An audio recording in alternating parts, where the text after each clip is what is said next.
राष्ट्रवादीचे नेते छगन भुजबळ यांनी अहमदनगर येथील ओबीसीच्या सभेत आपण 16 नोव्हेंबर रोजीच मंत्रिपदाचा राजीनामा दिला होता असा गौप्यस्फोट केला। यावर आता उपमुख्यमंत्री देवेंद्र फडणवीस यांनी प्रतिक्रिया दिली। हा अधिकार मुख्यमंत्र्यांचा आहे, मात्र मुख्यमंत्री व आम्ही कोणीही छगन भुजबळ यांचा राजीनामा स्वीकारलेला नाही, ही वस्तुस्थिती आहे असे देवेंद्र फडणवीस यांनी म्हटले। भाजप आमदार गणपत गायकवाड यांनी गोळीबारानंतर मुख्यमंत्री एकनाथ शिंदेंवर केलेल्या आरोपाची चौकशी होईल का, असा सवाल खासदार संजय राऊतांनी केला। शिंदेंनी कोट्यवधी रुपये घेतल्याचा आरोप गायकवाडांनी केला। अमित शहा आणि फडणवीसांनी जर खरेच कायद्याचे राज्य असेल तर त्या पैशांचा हिशोब तुम्हाला द्यावा लागेल। हे पैसे कुठून आले, कुठे ठेवले आहेत याची माहिती मिळाली पाहिजे, असे संजय राऊतांनी म्हटले आहे। प्रभासच्या कल्की 2898 AD चे नवीन शूटिंग शेड्यूल पुढील आठवड्यात सुरू होणार असल्याची माहिती आहे। प्रभास सोबतच अमिताभ बच्चन, कमल हासन, दीपिका पादुकोण आणि इतर कलाकार शूटिंगमध्ये सहभागी होणार आहेत। पोस्ट प्रोडक्शनचे कामही शूटिंग सोबतच केले जात आहे, जेणेकरून हा चित्रपट 9 मे रोजी प्रदर्शित होऊ शकेल। हा चित्रपट नाग अश्विन यांनी दिग्दर्शित केला असून अश्विनी दत्त निर्मित आहे। राज्य सरकारने सर्व शासकीय वाहने इलेक्ट्रिक करण्याचा निर्णय घेतला आहे। त्यामुळे काही दिवसांत मुख्यमंत्री, उपमुख्यमंत्र्यांसह राज्यपाल मंत्र्यांच्या ताफ्यात इलेक्ट्रिक वाहने दिसण्याची शक्यता आहे। वित्त विभागाच्या मंजुरीनंतर वाहन खरेदीला परवानगी मिळाली आहे। यानुसार कॅबिनेट मंत्री आणि मुख्य सचिवांना 25 लाख तर मुख्यमंत्री, उपमुख्यमंत्र्यांना त्यांच्या पसंतीनुसार इलेक्ट्रिक वाहन घेता येणार आहे। मंत्री छगन भुजबळांचा राजीनामा केवळ नाटक आहे, अशी टीका खासदार संजय राऊतांनी केली आहे। मुख्यमंत्र्यांच्या विरोधात भूमिका घेतल्याने भुजबळांना बरखास्त करायला पाहिजे होते। बरखास्त करण्याचा अधिकार शिंदेंना आहे की फडणवीसांना? राजीनामा दिल्यानंतरही भुजबळ कॅबिनेट बैठकीत सहभागी झाले। महाराष्ट्रात टोकाचा जातीयवाद निर्माण करणे गरजेचे नाही, तुमचे राजकारण लोकांना कळत आहे, असेही यावेळी बोलताना राऊत म्हणाले। भुजबळांना त्यांच्याच सरकारवर शंका आहे, त्यांना अजित पवार आणि देवेंद्र फडणवीसांचे डॅमेज करायचे आहे, असा दावा मराठा आंदोलक मनोज जरांगेंनी केला आहे।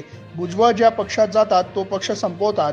भुजबळांनी स्वतःच्या कुटुंबालाही अडचणीत आणले आहे। ओबीसींनी त्यांच्यापासून सावध राहावे। राजीनामा दिला म्हणजे उपकार केला का? आरक्षणाला विरोध केल्यास भुजबळांना सोडणार नाही, असा इशाराही मनोज जरांगेंनी दिला। भाजप वाढवण्यात अडवाणींचा मोठा वाटा आहे, भाजपने त्यांना राष्ट्रपती तरी करायला हवे होते, असं वक्तव्य खासदार संजय राऊतांनी केले। अडवाणींनी रथयात्रा सुरू केली नसती तर आजचा भाजप दिसला नसता। पंतप्रधान होण्याची त्यांची योग्यता आणि अधिकार असताना त्यांना दूर केले, त्यांना इतके अडगळीत टाकले की विसरून गेले। आता भारतरत्न दिला आहे, आम्हाला आनंद आहे, आम्ही स्वागत करतो, असेही यावेळी राऊत म्हणाले। आगामी निवडणुकीत ही शेवटची निवडणूक आहे असे सांगून सहानुभूती मिळवण्याचा प्रयत्न होईल, पण त्यांची शेवटची निवडणूक केव्हा होईल हेच समजत नाही, असा टोला उपमुख्यमंत्री अजित पवारांनी शरद पवारांना लगावला। ते बारामतीत बोलत होते। अजित पवारच लोकसभेचा उमेदवार आहे असे समजून मी उभा केलेल्या उमेदवाराला निवडून द्यावे, भावनिक न होता विकासाच्या दृष्टीने मतदान करावे, असे आवाहन अजित पवारांनी बारामतीकरांना केले। आपल्या बापाशी बेईमानी करणारी पहिली अवलाद म्हणजे उद्धव ठाकरे, अशी टीका रामदास कदमांनी केली। ते रत्नागिरी जिल्ह्यातील मंडणगडमधील सभेत बोलत होते। आमदार शिल्लक आहेत, त्यांना निवडून आणून दाखवा। ठाकरेंजवळ काय शिल्लक राहिले, कोकणामध्ये येऊन काय दाखवणार, असा सवालही यावेळी कदमांनी केला। पाऊस पडला की आळंबी उगवते, तसा निवडणूक आला की हा माणूस उगवतो, अशी टीका कदमांनी यावेळी अनंत गीतेंवर केली। दिल्लीचे मुख्यमंत्री अरविंद केजरीवाल यांनी पुन्हा एकदा केंद्रातील भाजप सरकारवर केंद्रीय यंत्रणांचा गैरवापर केल्याचा आरोप केला आहे। भाजपमध्ये येण्यासाठी दबाव आणला जात असल्याचा दावा त्यांनी केला। केजरीवाल म्हणाले, ते आपल्या इच्छेनुसार आमच्या विरोधात षडयंत्र रचू शकतात, काहीही होणार नाही, मीही ठाम आहे, त्यांच्या विरोधात मीही झुकणार नाही। ते म्हणतात भाजपमध्ये या, मी सांगतो की मी येणार नाही। नागपुरातील एका कार्यक्रमात बोलताना ओबीसी विद्यार्थ्यांसाठी 2 महिन्यात 54 नवीन वसतिगृह सुरू करणार असल्याची घोषणा देवेंद्र फडणवीसांनी केली। तसेच ज्या विद्यार्थ्यांना वसतिगृहात जागा मिळणार नाही त्यांच्यासाठी भाड्याच्या खोलीचे पैसे दिले जातील, असेही ते म्हणाले। ओबीसी समाजाच्या आरक्षणाला कोणीही धक्का लावू शकत नाही, कारण ओबीसी आयोग स्थापन करून नरेंद्र मोदींनी संविधानिक दर्जा दिल्याचे ते म्हणाले।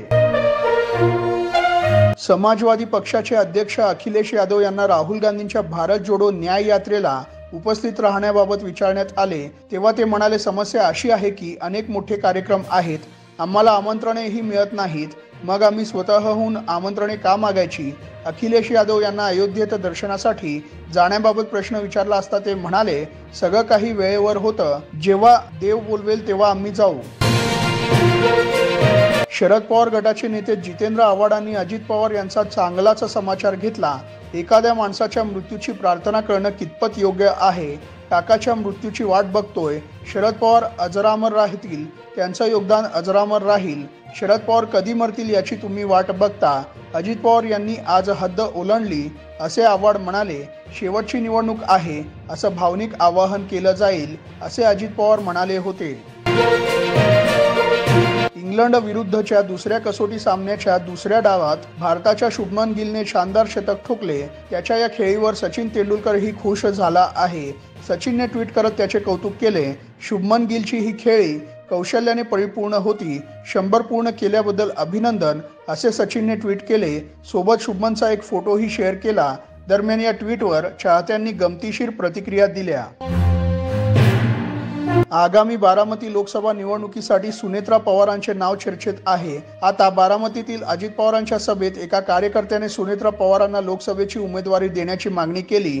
कार्यकर्त्याला पाहून अजित पवारांनी नमस्कार केला आणि याला म्हणतात बारामती असा टोला लगावला. त्यावर उपस्थितांमध्ये एकच हशा पिकल्या. उमेदवार लवकर जाहीर करू, पण मी उमेदवार आहे असे समजून मतदान करा असे आवाहन त्यांनी केले आहे. संत निवृत्तीनाथ महाराजांच्या पौषवारी यात्रोत्सवाच्या तयारीचा मुख्यमंत्री एकनाथ शिंदे यांनी काल वर्षा निवासस्थानी आयोजित बैठकीत आढावा घेतला.